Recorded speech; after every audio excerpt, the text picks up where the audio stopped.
Film की शुरुआत में हम सुर्ख कलर की रोशनी को जंगल में गिरते हुए देखते हैं। इसके बाद हमें एक कपल दिखाया जाता है जिसमें लड़की का नाम हैरी है और लड़के का नाम है रूथ। ये दोनों उसी खूबसूरत जंगल में आज ट्रैकिंग के लिए जा रहे होते हैं। ये दोनों 6 साल से रिलेशन में होते हैं, लेकिन अभी तक इन दोनों ने शादी नहीं की होती। रूथ का शादी के लिए दिल नहीं था क्योंकि अभी वो किसी गहरे ट्रॉमा में से गुजर रही है और वो तो इस ट्रिप पे भी नहीं जाना चाहती थी, लेकिन हैरी को खुश करने के लिए वो उसके साथ चली जाती है। यहाँ खाना खाने के बाद ये दोनों यहाँ से निकल जाते हैं और अपनी गाड़ी को उसी खौफनाक जंगल के बाहर पार्क कर देते हैं। उसके बाद ये दोनों अपने बैग्स लेते हैं और ट्रैकिंग के लिए जंगल की तरफ निकल जाते हैं। हैरी इस ट्रिप को लेके काफी एक्साइटेड नजर आ रहा था, लेकिन रूथ का मूड काफी खराब था और रूथ को लगता है कि कोई उन दोनों का पीछा कर रहा है। इसके बाद ये दोनों एक अच्छी सी जगह पे अपना कैंप लगाते हैं, खाना वगैरह खाते हैं और उसके बाद सो जाते हैं। आधी रात को रूथ की आंख खुल जाती है। वो टॉर्च लेके बाहर जाती है और वहाँ पे उसे एक अजीबोगरीब हिरन नजर आता है, लेकिन इतने में पीछे से हैरी भी आ जाता है। रूथ उसे देख के डर जाती है। हैरी जल्दी से उसको कैंप के अंदर ले जाता है।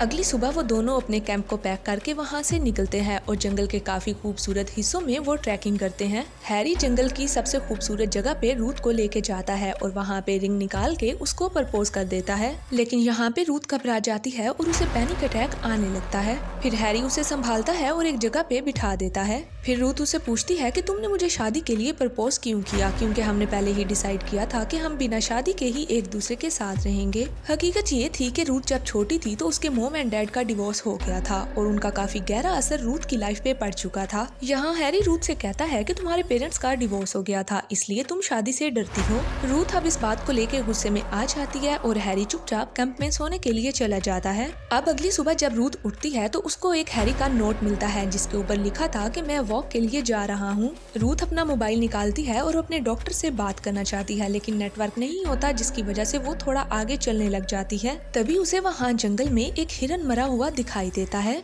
जो कि एक अजीब किस्म के काले केमिकल से ढका हुआ होता है। इसी बीच हैरी वहाँ पे आ जाता है और रूथ को संभालता है। रूथ काफी घबरा जाती है। यहाँ पे हैरी को लगता है कि ये हिरन किसी बीमारी की वजह से मरा होगा, लेकिन रूथ उसे बताती है ये वही हिरन है जो उसने रात को देखा था। पर अभी वो दोनों काफी डर जाते हैं ये सोच के कि जंगल में कोई खतरनाक जानवर जरूर है। अगली सुबह हैरी अपने और रूथ के लिए नाश्ता तैयार कर रहा होता है। रूथ जंगल में टहलने के लिए निकल जाती है। जंगल में थोड़ा आगे जाने के बाद उसे एक गहरी गुफा नजर आती है। रूथ उस अंधेरी गुफा में चली जाती है। उस गुफा के अंदर फिर से उसे चिपचिपा नीले रंग का केमिकल नजर आता है। रूथ अब उसको समझने के लिए बैठ जाती है कि आखिर ये केमिकल है क्या। तभी वो अपने पीछे कुछ ऐसा देखती है कि वो अचानक से चीख पड़ती है। इधर हैरी को फील होता है कि काफी टाइम हो चुका है, रूथ अभी तक वापस नहीं लौटी। जब वो रूथ को लेने के लिए जाता है तो देखता है कि रूथ जंगल के कोने में चुपचाप खड़ी हुई है। रूथ बस कहती है कि मैं थोड़ा सा डिस्टर्ब हो गई थी। फिर दोनों ही खाना खाने के बाद वहाँ से निकल जाते हैं। हम देखते हैं कि रूथ का बिहेवियर काफी अजीब सा लग रहा होता है,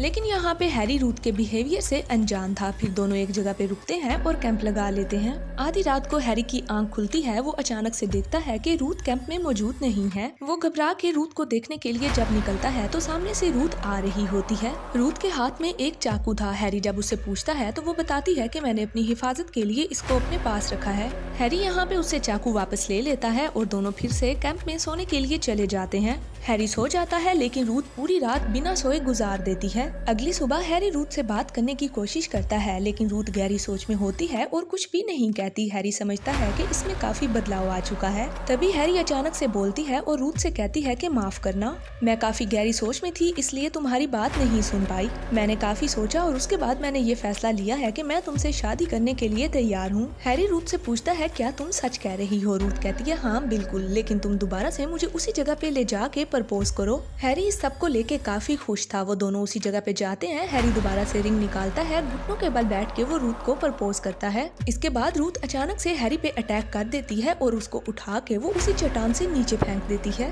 हैरी उस चट्टान से नीचे गिर के मारा जाता है। इसके बाद रूथ जंगल में भागना शुरू कर देती है और भागते भागते गिरती है, जिसकी वजह से उसे चोट लग जाती है। तभी वहाँ पे ट्रैकिंग पे आया हुआ एक कपल रूथ के पास आता है और वो रूथ से पूछता है कि तुम्हारे साथ ये सब कुछ क्या हुआ, लेकिन रूथ कह देती है कि मुझे कुछ याद नहीं। वो कपल रूथ की हालत देखने के बाद पुलिस को कॉल करने की कोशिश करते हैं, लेकिन उस वक्त वहाँ पे नेटवर्क नहीं होता। फिर वो रूथ को अपने साथ ही ले जाते हैं। वो कपल रूथ से पूछने की बार बार कोशिश करता है, लेकिन रूथ चुपचाप होती है, वो कुछ भी बोलना नहीं चाहती। तभी हम उस कपल के पीछे देखते हैं, वहाँ पे हैरी खड़ा होता है, लेकिन हैरी तो मर गया था। हैरी यहाँ पे कैसे आ सकता था? ये सब कुछ हमें मूवी के लास्ट पे पता चल जाएगा। यहाँ पे रूथ अपना चाकू निकालती है और हैरी को डराने की काफी कोशिश करती है, लेकिन हैरी उसके पास आके कहता है कि तुम्हें पता है मैं कितना डर गया था कि तुम कहाँ चली गई हो। इसके बाद रूथ हैरी से डर के जंगल की तरफ भागने लग जाती है। वो लड़की भी रूथ के पीछे जंगल की तरफ भाग जाती है। वो लड़का हैरी को रोकने की काफी कोशिश करता है, तभी हैरी उसके मुंह पे ब्लेड से कट लगा देता है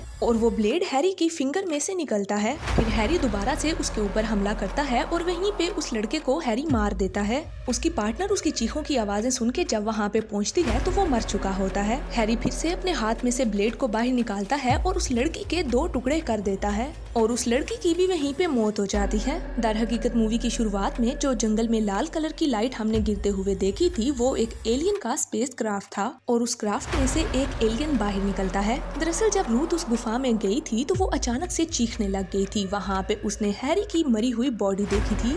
उस गुफा में वो हैरी की बॉडी देख के समझ गई थी कि हैरी को तो मार दिया गया है और किसी और शख्स ने हैरी की जगह ले ली है, लेकिन रूथ को ये नहीं पता था कि वो एलियन है या कोई इंसान। रूथ जब उस गुफा से घबरा के बाहर निकली थी तो हैरी ने उसे देख लिया था। इसके बाद हमें रूथ का बिहेवियर चेंज नजर आने लग गया था। वो सब इसलिए हो रहा था क्योंकि उसे मालूम हो चुका था कि उसके साथ असली हैरी नहीं है और उसी शख्स ने असली हैरी को मारा है। रूथ अब उस शख्स को मार के असली हैरी का बदला लेना चाहती थी, इसीलिए रूथ ने प्लान बना के हंसी खुशी उसको अपने जाल में फंसाया और उस ऊंची चट्टान पे अपने आप को प्रपोज करने का बोला और उस ऊंची चट्टान से रूथ ने उस एलियन को धक्का दे दिया। लेकिन रूथ ये नहीं जानती थी कि वो एक एलियन है और वो मर नहीं सकता। रूथ के बिहेवियर से फील हो रहा था कि उसमें ही कुछ गड़बड़ है, लेकिन ऐसा कुछ नहीं था। लेकिन एलियन ने हैरी को मार के उसकी पूरी मेमोरी ले ली थी और अब वो असली हैरी के रूप में ढल चुका था। इस एलियन की सोच और मकसद बिल्कुल अलग था। ये एलियन किसी भी इंसान का रूप ले सकता था। ये एलियन अगर किसी भी इंसान को उस नीले चिपचिपे केमिकल में डालता तो उसकी पूरी मेमोरी अपने में ये डाल लेता था और इस एलियन का मकसद ये था कि इंसानों का रूप लेके उनको मारना काफी आसान होगा। इसके बाद स्टोरी को प्रेजेंट में शिफ्ट किया जाता है। एलियन रूथ पे हमला करने की काफी कोशिश करता है, लेकिन फिर भी वो रूथ को नहीं मारता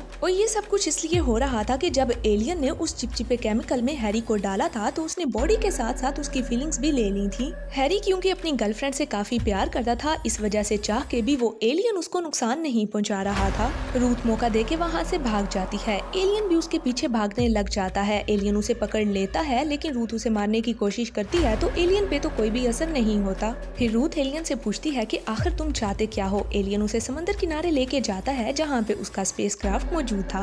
एलियन रूथ से कहता है कि मैं तुम्हें किसी भी किस्म का नुकसान नहीं पहुँचाना चाहता, लेकिन थोड़ी ही देर में मेरे जैसे और एलियन जमीन पे आ जाएंगे और वो यहाँ पे रहने वाले सारे इंसानों की जगह ले लेंगे और इंसानों को खत्म कर देंगे। दूसरे एलियन तुम्हें नहीं छोड़ेंगे, इसलिए मैं चाहता हूँ कि तुम मेरे साथ चलो।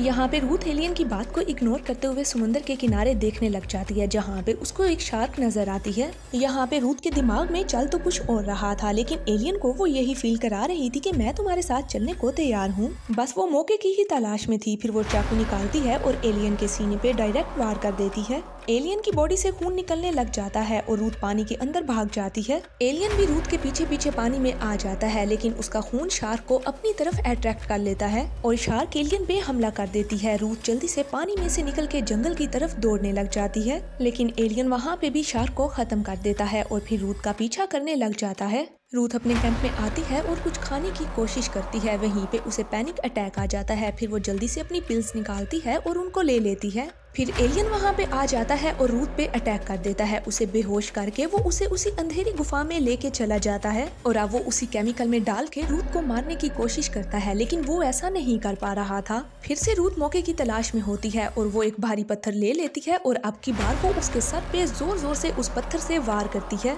और एलियन का सर रूथ तबाह करके रख देती है। फिर रूथ उस अंधेरी गुफा से बाहर भाग जाती है, लेकिन हम देखते हैं कि धीरे धीरे एलियन का सर फिर से बनने लग गया है, जिससे हमें मालूम हो जाता है कि ये एलियन तो कभी भी नहीं मर सकता। इसके बाद रूथ जंगल से बाहर निकलती है और अपनी गाड़ी में बैठ के वहाँ से निकलने की कोशिश करती है। जैसे ही वो कार के रेडियो को ऑन करती है तो उसमें से एलियन की आवाजें आने लग जाती हैं। एलियन कहता है कि रूथ तुम मुझसे कभी भी दूर नहीं जा सकती। रूथ समझ जाती है कि इस एलियन से इतनी आसानी से मेरा पीछा अब छूटने वाला नहीं है। इसके बाद फिर से हमें आसमान से सुर्ख कलर की रोशनी गिरते हुए दिखाई देती है और ये सभी एलियंस के स्पेसक्राफ्ट थे। और इस सब को देखते हुए रूथ डर के उस जंगल से निकल रही होती है। इसी के साथ ये मूवी यहीं पे एंड हो जाती है।